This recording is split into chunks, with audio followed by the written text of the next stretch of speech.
السلام علیکم.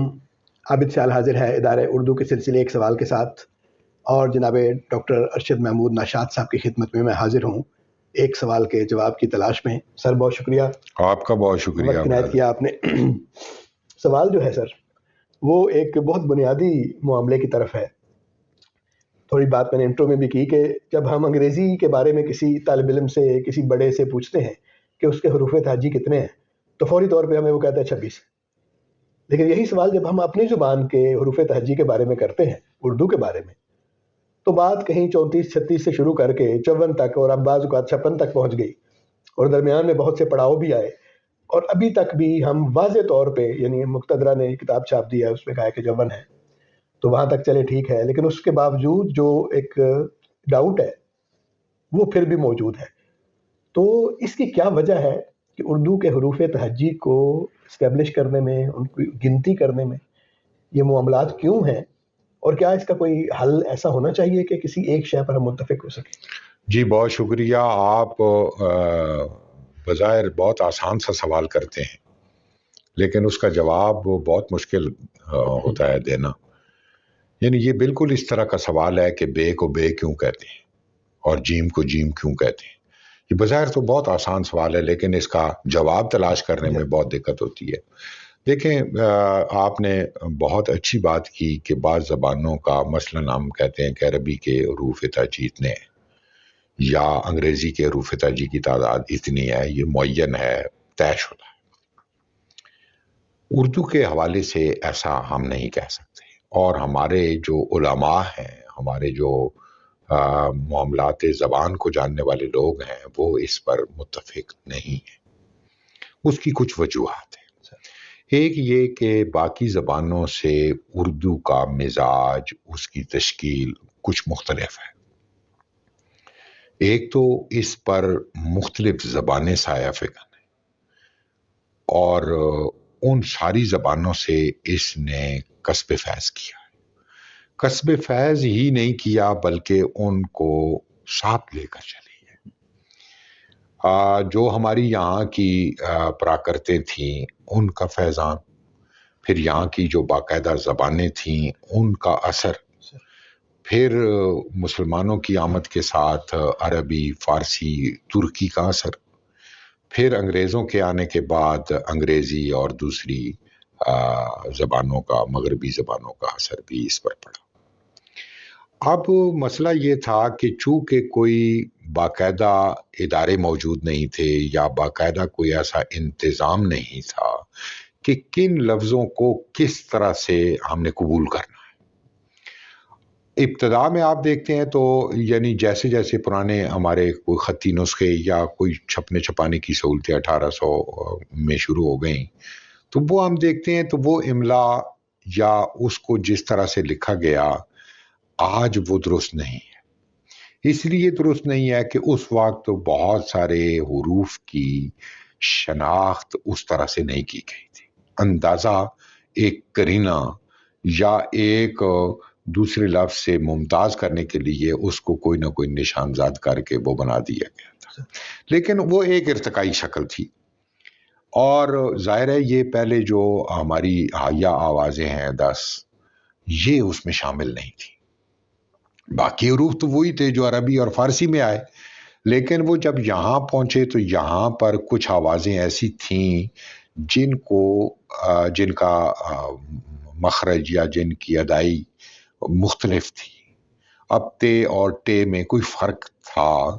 وہ یہاں کے باخبر جو لوگ تھے، لکھنے پڑھنے والے، زبان کا وقوف رکھنے والے، انہیں اس کا ادراک تھا. اب ادراک تھا لیکن وہ اس کو کوئی ایسی شکل نہیں دے سکے. علامتی اظہار کرتے رہے، کبھی اس پر 4 نقطے لگا دیے، کبھی اس پر 2 نقطوں کے اوپر ایک تو ایک کی شکل لگا دی تے سے ممتاز کرنے کے لیے. اسی طرح ڈال کے ساتھ معاملہ تھا، اڑے کے ساتھ معاملہ تھا. جو یہاں کی یعنی اصوات تھیں ان کو لکھنے کے لیے انہی اب آپ ڈکشنریاں دیکھیں گے تو اس میں بھی کہ رائے ہندی، یعنی اس طرح سے یہ شناخت ہے اس کی کہ اس سے مراد اڑے ہے، یا ڈال ہندی تو ڈال اس سے مراد ہے. تو کہنے کا مقصد ہے کہ ان لوگوں نے اپنے طور پر یہ کام کرتے رہے جیسا بن پڑا، لیکن چونکہ کوئی قاعدہ کلیہ قانون یا کوئی واضح شکل نہیں تھی اس لیے اس پر اتفاق نہیں ہوا۔ اور جب ہم دیکھتے ہیں کہ یہ غالب تک بلکہ بعد تک سر سید اور ان کے رفقا تک اور 20ویں صدی کے ربع اول تک یہ چلن رہا، ہمارے جو پرانے لکھنے پڑھنے والے لوگ تھے، پرانے مزاج کے جو سرگشتہ خمار رسوم و قیود قسم کے لوگ تھے، وہ اس پر یعنی قائم رہے۔ اور اس کے بعد جب پاکستان کے قیام کے بعد بھی یہ ہمیں بعض اوقات پرانے لوگوں کے ہاں دیکھنے کو ملتا ہے۔ مثال کے طور پر جب ہم دیکھتے ہیں کہ جو اعراب ہیں وہ بالحروف پہلے استعمال ہوتے تھے، اوس، ادھر، وہ ہاں جی کیدھر، تو بعد میں ظاہر ہے وہ وقوف ہو گیا کہ اس کو علامتوں کے ساتھ ظاہر کیا جائے، حروف کے ساتھ ظاہر نہ کیا جائے۔ تو اس پر یعنی ایک بڑے طبقے نے اس پر عمل پیرا ہو گیا، لیکن اکا دکا مثالیں ایسی مل جاتی ہیں جو اب بھی اس پر، اسی طرح اب ایک لفظ ہے پہنچنا یا پہنچ، تو اس کو وہ واو کے ساتھ لکھا جاتا تھا، اور اسی طرح۔ تو گزارش کرنے کا مقصد یہ تھا کہ جب تک بے خبری تھی تب تک مسائل اور تھے۔ اب جب خبر آ گئی، ایک چیز طے ہو گئی کہ جو گاف ہے اس کے دو مرکز ہوں گے اور کاف سے وہ الگ آواز ہے، یائے معروف جو ہے وہ یہ ہے اور وہ اس طرح کے آوازوں کے لیے ہے، اور یائے مجہول یہ ہے اس طرح کی آوازوں کے لیے، تے اور ٹے میں یہ فرق ہے اور اس کی اب شکل یہ رہے گی۔ اس پر اتفاق ہو گیا، یعنی جو حیا آوازیں تھیں پہلے ان کو کہا گیا کہ یہ دو حرفوں کا مرکب ہے، پھر ان کو کہا گیا کہ نہیں یہ مفرد آواز ہے، چھے کی آواز مفرد ہے، یا تھے کی یا پھے کی آواز جو ہے یہ مفرد آواز ہے، اور ٹھیک ہے اس سے ظاہر ہے ایک ہی وہ آواز گنی گئی تو درست ہو گیا۔ لیکن اب مثال کے طور پر یعنی اختصاص ہے نا ہائے ملفوظی کا اور ہائے اس کا جو مختفی ہے یا ہائے جو مخلوط ہے، اس میں فرق ہے نا، ایک ملفوظ کے ساتھ وہ آ رہی ہے، اس کو اس طرح سے نہیں لکھا جائے گا۔